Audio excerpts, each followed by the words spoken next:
Hello, TV here. Just thought I'd finish that one story where the old man and old lady was stranded in the desert about the car. When the Jeep turned over, see, they built a Jeep. Her husband was an ex-mechanic or something of that nature, and he was good at building cars anyway, and they built this Jeep, and it was on I Shouldn't Be Alive or something like that.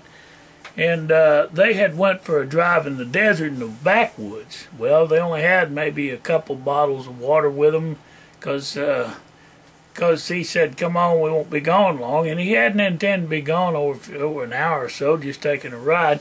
And they got back there four-wheeling around, fooling around, having a good time. And all of a sudden they hit a big boulder. He got on the wrong road or something, but it flipped the Jeep up on its side and it knocked them silly. And they're in their 60s, you know. They're not young. They're retired and just out there trying to, you know, have a good time like they did when they were young. Well, anyway, he got her out and that's okay. Just kind of shook up, but he couldn't get the Jeep turned back over. So now nobody knows they're out there. He didn't call anybody and tell them where they're going to be at. And they're both lost, kind of. Now, he was an ex-soldier, and had been in the service, and he did know the area, but he got on the wrong road somehow. So anyway, normally they would stay there, but he knew that nobody was coming for him. So he went ahead and told her, we got to have water. We got to hunt for water. So they walked several miles. I forget how many miles. And they found a river, but it was dangerous where it was at, trying to get down the bank to get to the water because it's so steep and slick.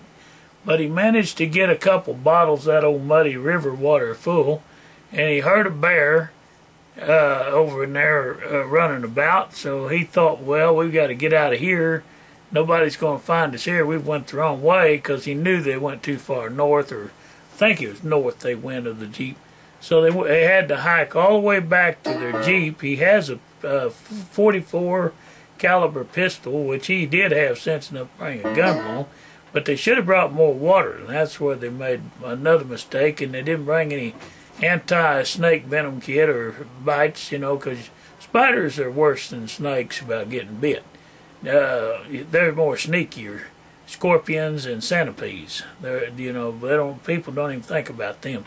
I do, because I experienced them. We have scorpions here where I live. A few. They're not what you'd say toxic, but they hurt like the dickens. And they could kill somebody if their system was down.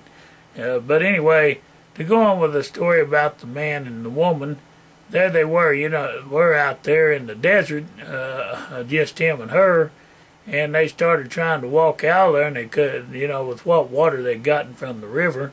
And she didn't want to drink it because it's nasty, and they had no way to boil it or purify it. He didn't have no way to make a fire or nothing with him. And they kept walking and walking, and they finally got out in the open, and he saw some guys up on the ridge. So he signaled to them with a mirror in the sun, trying to holler and get some help, and they saw him, looked right at them, but they didn't come down there to help them, just went on about their business. I bet more than likely, if they didn't come down to help them, they were probably outlaws. And outlaws, you know, somebody that's don't care about others like that will go on because they don't want to be recognized or help anybody. Sometimes that's the way it is. And if they did come down there, they might have just robbed and killed you for your trouble. That's what I'm saying. Not everybody's well-meaning out there in this world. They might help you and they might not out there in the bush. You don't know. Well, you know, even people you know, you think you can trust sometimes. Normally you can, but you always want to be aware that, hey, if there's something that they can get from you, and if they think you might have a buck on you, well, you never know when they're going to decide that, well, we don't need y'all around anymore. It's time to clean you out. Now, I'm not saying that to worry anybody, but you should be aware of your surroundings and people. Not all people are well-meaning. With that, I'm saying most of the time you'll get help if you go to a farmhouse or ranchers and stuff like that. You're generally good people. But out in the desert like that, or there's all kinds of people passes through them Badlands, and some of them have lived out there a long time that are not exactly in the society anymore. They live out there, but they're probably wanted for some crap they've done or something of that nature. And if you run across one of them, you got trouble. And you never know, or who you might run into. Which I've run into all kinds. One claiming to be a preacher once, and he tried to hijack me in my truck, but he didn't get that done. But he almost did. It was quite a fight between me and him. That's another story. But anyhow, I was very young then, and working in a service station when this happened. I thought my boss knew this preacher, and he wasn't no preacher. Found that out. He had a weapon in his briefcase, and that's what we got in a fight over. Stopped him, put his butt out of my truck. I was stronger than a bull, and I got a hold of him, and I managed to handle him and get shut down. But anyhow, the gun went to the police station, and the old boy was left out there in the ditch. Let's just put it that way. And but I'm just saying, that's the risk you take in picking up hitchhikers, strangers. You know, I see every day people stop for a young, pretty girl. I mean, you know, because we know why. But you take an old lady broke down out there needing help. Not one person will stop for them hardly. Than they're more disabled than them young girls. And I've seen guys use girls for lure, and they'll lure you into their little traps. So beware of that. You may get hijacked and your car took. So just because you see a girl that looks like she's alone, you better look around and see where there's any hiding territory or where someone might be laying for you, especially late in the evenings or early mornings. Because sometimes it's traps. I've seen that thing pulled, seen things pulled like a jealous husband routine. The old boy's got a woman that works for him, or else she's his wife or girlfriend, and they pick up on a John at a bar, and then when the John goes to the hotel room with him, with the girl, he thinks he's gonna get lucky, and instead when he gets his clothes off, here comes the jealous husband in waving a shotgun. And he may not be gonna kill him, you never know, but you don't know that. And the guy will run out of there hauling ass, leaving his billfold, credit cards, and everything, because hell, he don't be killed. You know, that old boy and that woman I'm talking about, they got arrested finally and caught for that game.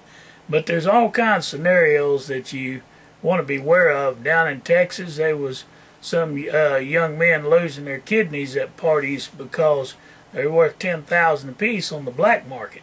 So I'm told, is what I hear. And so when you go to a party, you want to be careful about drinking anything that you don't have continuous eyeball on or control. And make sure that it's a bottle you just bought and opened in those parties. And don't let your eyeball get off that bottle till it's finished, because if you do and somebody drops something in it, you're drugged, and then here comes somebody along, old gal, to pick you up after the bar and haul you down to the motel or what have you. And then of course the old boy thinks he's gonna get lucky. When he wakes up, he finds himself maybe in a bathtub of ice, and a note on his lap telling him he better call the paramedics or someone quick, because his kidneys were removed during the night for money. Now I'm telling you, there's people out there that kill you. You know, you can't trust nobody in that way. I mean, so it's best that you stick with your own group or your own friends, or stick to home close and not mess with them bars. But you know, especially places where you aren't familiar with, going to strange bars and hopping bar to bar. That's how people get killed and disappear sometimes. I've seen and heard a lot about that kind of crap. I've always kept my guard up, because I know you can be killed in a matter of seconds. You know, that's just talking about scenarios of not trusting people. But sometimes when you ain't got no choice and you ain't got no water, you have to trust somebody. If you're needing help bad, or if your loved one's hurt, you have to trust somebody. But you better keep your pistol and